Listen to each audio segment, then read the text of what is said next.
Well, this is the third week I'm experiencing of negative growth in terms of results that is to push my blood sugar down. And it's not because of AMU not doing a good job measuring. It's purely my lack of discipline to adhere to the exercise and food intake to eat right and to exercise enough. That's easier to say. Seems like as if I would have two brains. One that knows exactly what to do, and the other that just doing the opposite, or giving in to the needs and the desires of the body. I don't know. That is an enigma that I guess everybody or most of us face at one point or multiple times. And the fact that at least that I'm measuring the blood sugar, that reveals very specific and objective data. And without it, time can go by that causes the big problem. So at least now I can be aware of, and if something happens, unlike last couple of years where 2 years flew by. Well, it was COVID-19 craziness.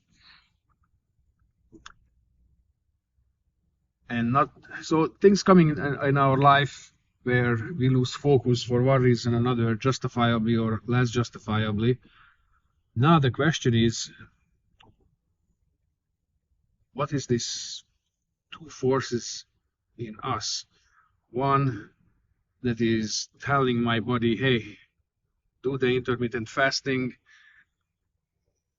don't eat certain food.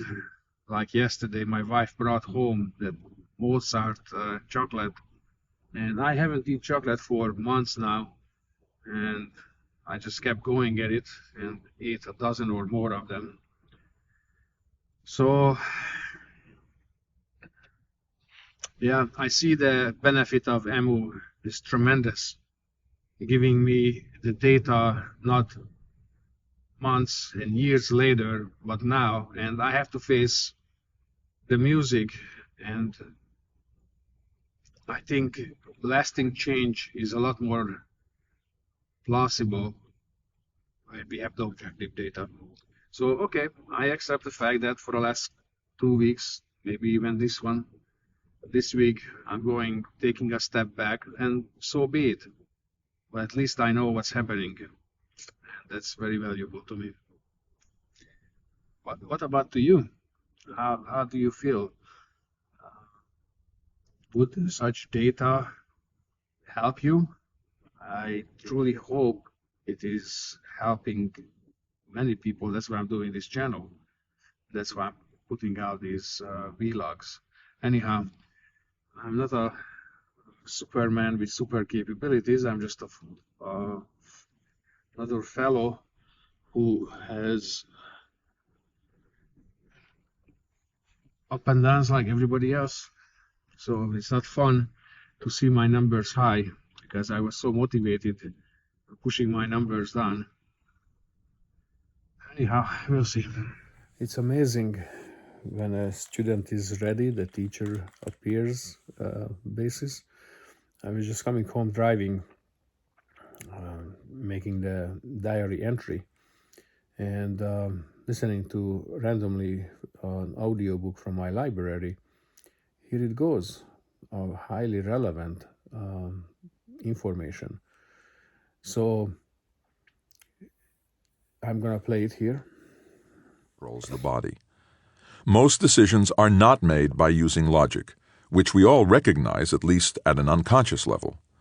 Ledoux writes, "Unconscious operations of the brain is the rule rather than the exception throughout the evolutionary history of the animal kingdom, and include almost everything the brain does.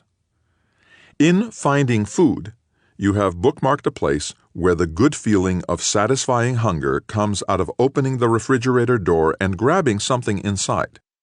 You remember that the refrigerator is there to hold food, but you don't need to think through it. You can be on automatic pilot, reading something as you mosey over to the kitchen, open the door, and only then look up to do the conscious part, grab a slice of pizza instead of leftover Thai barbecue. The search for food occurs without anything you'd call cognition, deduction, or logic. Your hunger, your body, leads you there.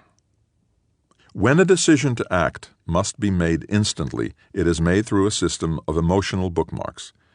The emotional system reacts to circumstances, finds bookmarks that flag similar experiences in your past and your response to them, and allows you to recall the feelings, good or bad, of the outcomes of your actions. Those gut feelings give you an instant reading on how to behave. If a previous experience was bad, you avoid that option. When it was good, it becomes a beacon of incentive, to use Damasio's words. In a similar fashion, the smell of roses can transport me to my grandmother Rosa's house in San Antonio in 1958. You don't have to have sensory input to trigger the effect. You can have an idea or a memory instead. That instant physical feedback, those feelings that are located through emotional bookmarks, will more or less force a decision unless checked by higher consciousness. What questions can you think of? Because my mind is racing, saying, okay, I actually had this question from myself earnestly a couple of days ago. Why am I making the bad choices? Intellectually bad, but my body wants to eat, and my body doesn't want to go out in this yucky, cold, rainy weather to walk. So what is going on? And here it is, the answer coming quite clearly. So what questions can we take from there to make a step forward? Well, how can we associate the fasting time? How can we associate the workout time? How can we associate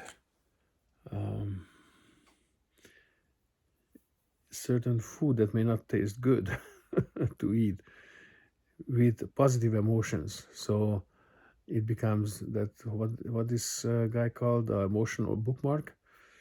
Well, here comes this very, very interesting information from the Stanford scientist.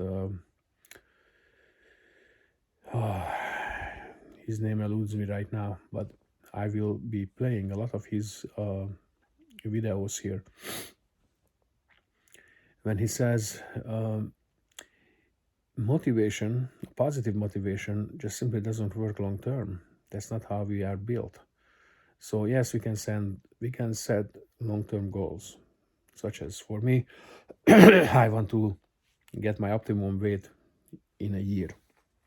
That's quite realistic by any measures out there that I can read. To do that, I need to be motivated on a daily basis, and I'm a pretty self-motivated fellow. But after a few weeks, my body started taking the upper hand, and I said, okay, now I'm going to just simply eat, and I just eat whatever I want. So my mind says, no. It doesn't work that way. So it became a constant battle, which my mind was losing over the last third week. Not badly, but nonetheless losing by a few points. So I was experiencing headaches. Oh my God, the kind of headaches that, and all my life I never had headaches. Anyhow, it's very interesting what I just played here for you guys. Wouldn't you agree? So my mind is racing now. How can I come up with those emotional markers? How to create those emotional situations where previously not considered pleasant things turn into be pleasant? Maybe that's one thing. Or I always like be out walking in nature. That's good. going out in the cold and miserable one. Is it still good? I don't know how to make that one a good one. Anyhow, I would be very interested to hear your feedback. And one thing I'm thinking of is have a support group where every time we need to do something, this was what I wanted to say about the Stanford discoveries from Stanford, that it's the negative motivators that can work on a day-to-day basis. So, okay, I don't feel like going out for a walk, but if I don't go for a walk, then these are all the negative things going to happen. Now, having a support group who reminds us the negative ones, because if you are like me, a positive oriented guy, I don't entertain negative thoughts. I don't engage in negative talking. I practically live as non-judgmental life as I can possibly do, and comes naturally. Actually stands out for me when people are keep judging each other and circumstances and what have you. But still, if somebody were to call me up and say, "Hey, Zsolt, did you do a walk?" No, not yet. Well, if you don't go, then these and these are the consequences. Well, that reminder would serve me very well. And I can do that for you. You can do it for somebody else. So in theory, we could set up something like that.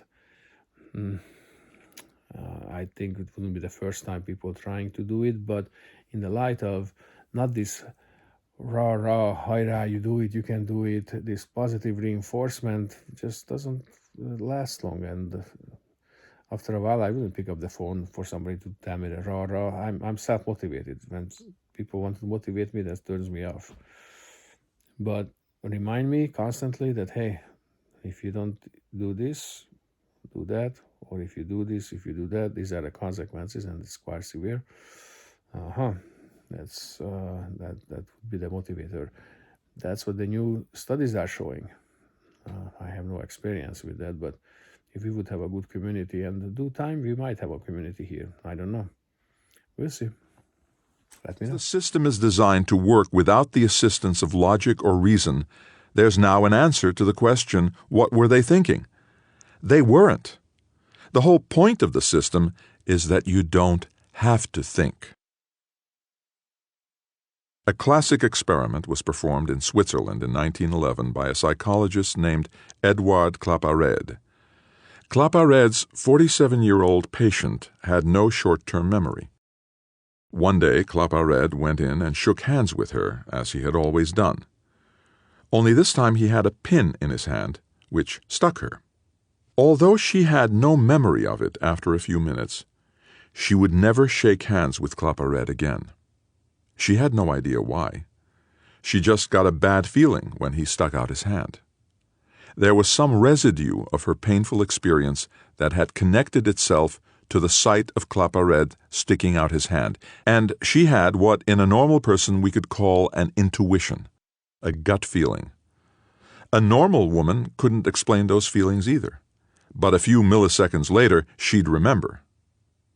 Thinking logically could not assist the patient in deciding whether or not to shake Claparède's hand. But somewhere in her brain, her experience had caused her to bookmark the bad feeling of an emotion. She'd involuntarily jerked her hand back when she felt the pain. The feelings that followed the emotional response of jerking her hand back were powerful and unpleasant: shock, surprise, fear. Certainly her heartbeat and breathing sped up. Perhaps her face flushed. She may have cried out. And although she had no conscious recollection of the events or feelings, she was forever after compelled by that emotional bookmark to select the same response.